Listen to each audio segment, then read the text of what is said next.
మంది మాట్లాడుకుంటూ ప్రజల్లో విద్వేషం నింపుకుంటూ ఘోరమైన కార్యక్రమాలు చేస్తా ఉన్నారు.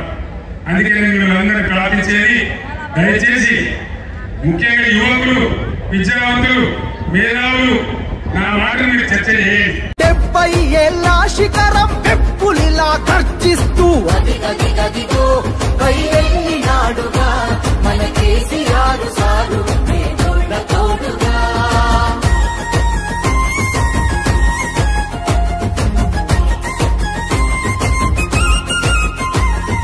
అమ్మ ప్రేమ తీరున 9 ఏళ్ల పాలన, జనం సల్లగున్నారు గులాబీ జెండా నీడనా.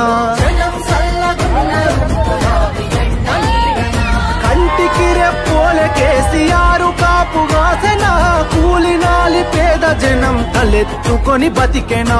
కూలినాలి పేద జనం తలెత్తుకొని బతికెనా.